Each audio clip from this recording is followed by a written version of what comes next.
नमस्कार। सूचना एवं जनसंपर्क विभाग की प्रस्तुति हिमाचल बुलेटिन में आपका स्वागत है। पेश हैं आज के समाचार।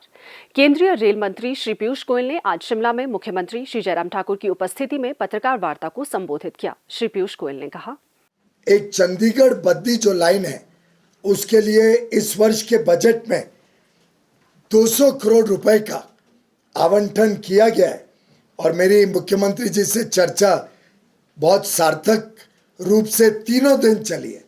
परसों हम बैठे थे, कल बैठे और आज सुबह बैठे।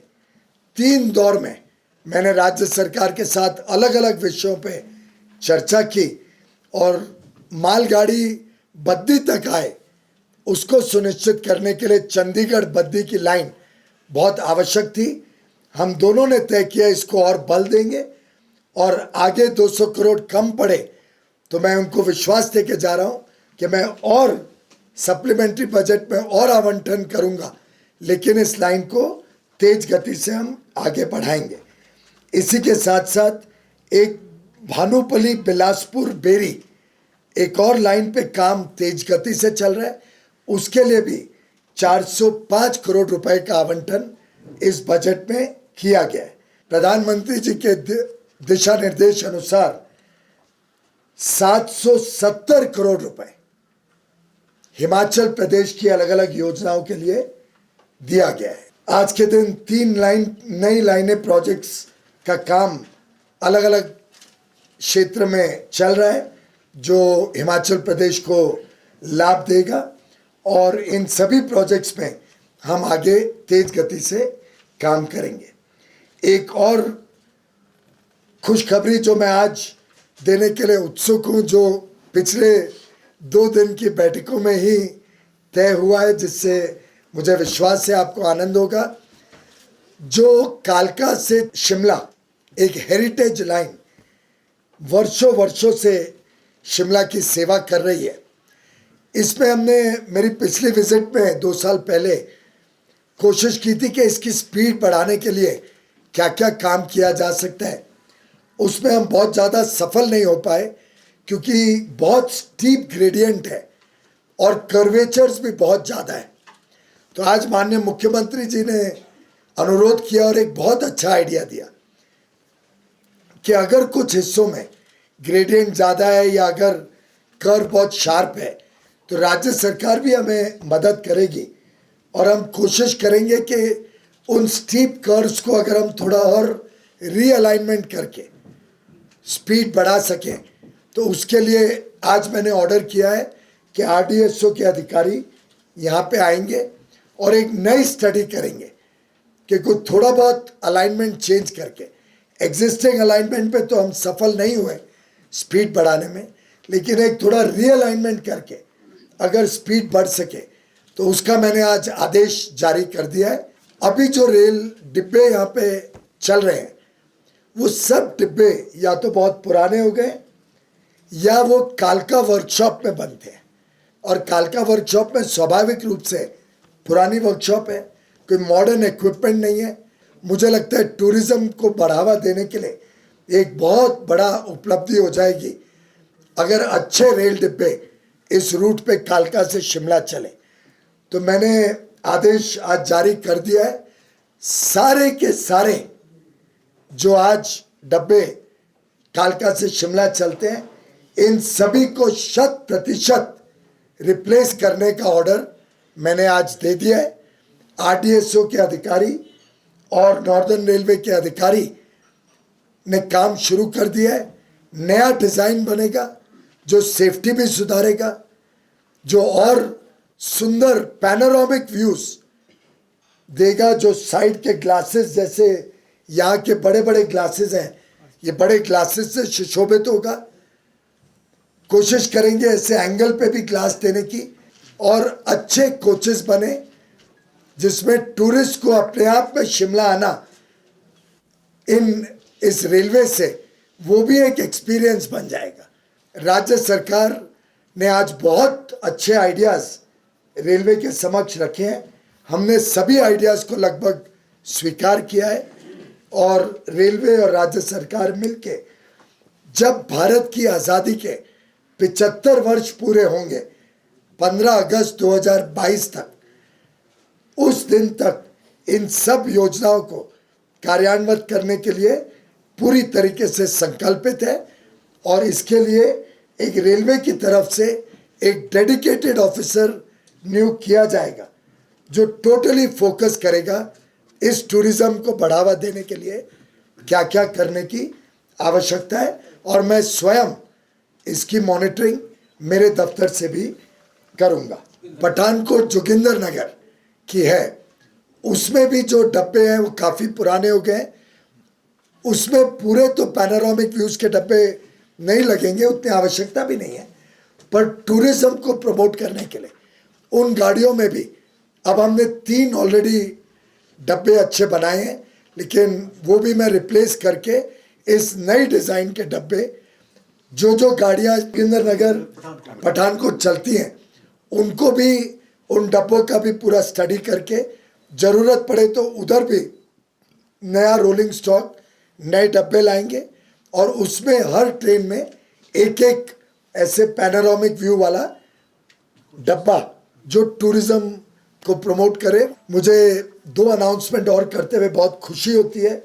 मेरे अनुरोध पे माननीय मुख्यमंत्री जी ने पब्लिक प्रोक्योरमेंट पॉलिसी जो मेक इन इंडिया प्रोडक्ट्स को प्रोत्साहन देने के लिए केंद्र सरकार ने लागू की थी, अब राज्य सरकार और राज्य की जितनी इकाइयाँ हैं, PSUs हैं, जैसे Himachal Pradesh tourism development corporation वगैरह, ये 200 करोड़ रुपए तक जो भी टेंडर निकालेंगे वो मेड इन इंडिया उसमें कंपलसरी रहेगा। हिमाचल प्रदेश ने एक्सपोर्ट प्रमोशन के लिए भी बहुत लाजवाब काम किया है।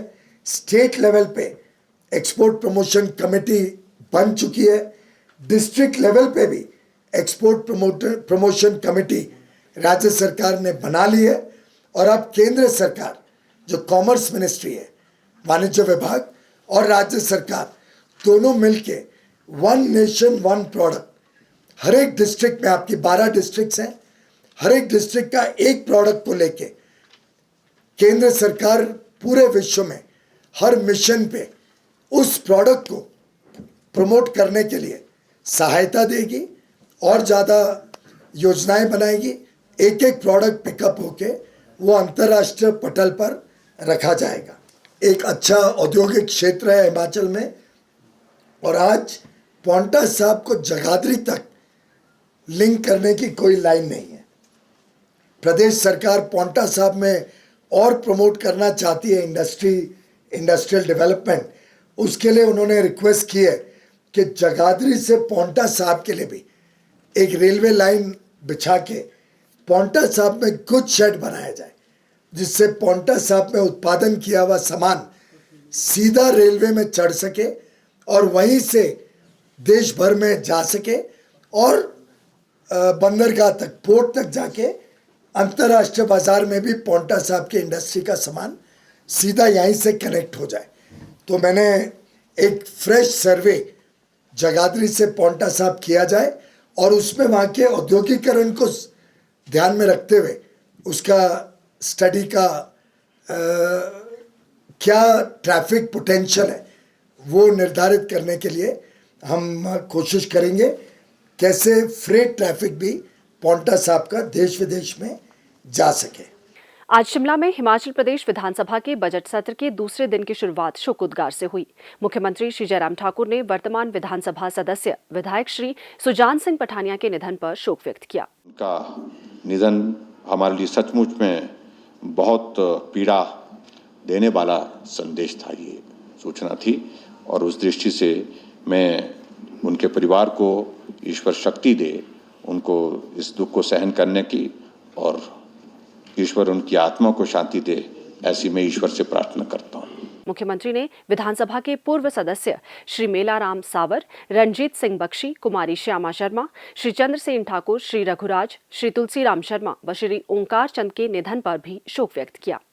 उन्होंने ईश्वर से दिवंगत आत्माओं की शांति और उनके परिवारों के प्रति संवेदना व्यक्त की। श्री जयराम ठाकुर ने आज विधानसभा परिसर में पत्रकारों से अनौपचारिक बातचीत करते हुए कहा, मैं सिर्फ इतना ही कहना चाहता हूँ कि किसी मंत्री के साथ किसी विधायक के साथ, मुख्यमंत्री के साथ भी रास्ते रोकने की बातें होती हैं, वो सारी चीज़ें चलती रहती है राजनीतिक दृष्टि से।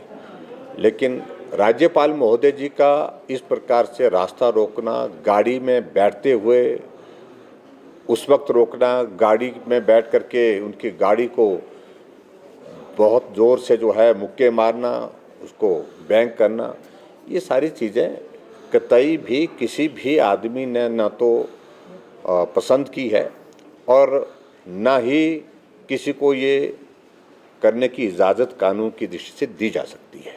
ऐसे में मेरा सिर्फ इतना ही कहना है कि विधानसभा का सत्र चला है और विधानसभा का सत्र सुचारू रूप से चले, इसलिए विपक्ष की ओर से, हमारी ओर से, जो सरकार की ओर से जो विपक्ष को जो सम्मान स्थान जो जिसके लिए हकदार हैं वो उसमें देने में आज से पहले कहीं भी कोताही नहीं रही है, कहीं भी कमी नहीं रही है। लेकिन बार बार इस सारी घटना को राजनीतिक दृष्टि से वो एक रूप देने की कोशिश कर रहे हैं।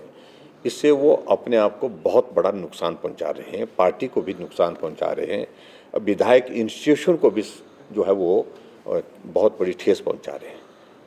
मेरा यही कहना है कि उनको सत्य को स्वीकार करना चाहिए। आदरणीय पीयूष गोयल जी का आभारी हूँ और हिमाचल प्रदेश में उनका आना जाना होता रहता है, मिलना भी होता रहता है। दिल्ली में भी हमको वो अपने मंत्रालय के अतिरिक्त दूसरे मंत्रालयों से भी सहयोग करते हैं। आज जो उन्होंने आज कुछ घोषणाएं की हैं हिमाचल प्रदेश में, क्योंकि रेलवे का विस्तार करने की दृष्टि से 770 करोड़ रुपए की राशि, ये राशि अभी तक की सबसे बड़ी राशि है। एक तो ये बात जिसका मैं आभार व्यक्त करता हूँ, जिसके लिए मैं उनका धन्यवाद करता हूँ। मुख्यमंत्री श्री जयराम ठाकुर ने आज शिमला में Himachal Pradesh traders welfare board की बैठक की अध्यक्षता की। इस अवसर पर श्री जयराम ठाकुर ने कहा कि प्रदेश सरकार व्यापारियों के कल्याण के लिए प्रतिबद्ध है और व्यापारी कल्याण कोष गठित करने की उनकी मांग पर सहानुभूतिपूर्वक विचार किया जाएगा ताकि आवश्यकता के अनुरूप उन्हें राहत प्रदान की जा सके। उन्होंने कहा कि करों के माध्यम से व्यापारी प्रदेश के राजकोष में एक बड़ा योगदान दे रहे हैं। व्यापारियों की सुविधा के लिए सरकार जीएसटी की प्रक्रिया को सरल बनाने के लिए प्रयासरत है और इसे व्यापारियों के हित में बनाने के लिए कदम उठाए जाएंगे। इसके अतिरिक्त पुराने नियमों को समाप्त करने के लिए भी कदम उठाए जाएंगे। इस मामले पर विचार करने के लिए एक संयुक्त समिति का गठन किया जाएगा। श्री जयराम ठाकुर ने कहा कि भार उठाने वाली विभिन्न मशीनों के सत्यापन एवं प्रमाणीकरण के उद्देश्य से खाद्य एवं नागरिक आपूर्ति विभाग व्यापारियों के लिए नियमित रूप से शिविर लगाएगा। इससे जहां व्यापारियों के समय की बचत होगी, वहीं मशीनों के प्रमाणीकरण में अनावश्यक विलंब भी दूर होगा। उन्होंने कहा कि कोविड-19 महामारी के दौरान व्यापारी महत्वपूर्ण भूमिका निभा रहे हैं। उन्होंने न केवल आवश्यक वस्तुओं की निर्बाध आपूर्ति सुनिश्चित बनाई है, बल्कि कीमतों पर नियंत्रण रखने में भी सहयोग दिया है। मुख्यमंत्री ने व्यापारियों को आश्वस्त किया कि उनकी सभी जायज मांगों और सुझावों पर सहानुभूतिपूर्वक विचार किया जाएगा। स्वास्थ्य एवं परिवार कल्याण विभाग द्वारा दोपहर 2 बजे जारी बुलेटिन के अनुसार प्रदेश में कोरोना संक्रमण की जांच के लिए आज 474 लोगों के सैंपल लिए गए, जिनमें से 118 लोगों की रिपोर्ट नेगेटिव पाई गई है, जबकि 356 लोगों की रिपोर्ट आना बाकी है। अभी तक 10,95,183 लोगों की जांच की जा चुकी है, जिनमें से 10,36,142 सैंपल की जांच नेगेटिव पाई गई है।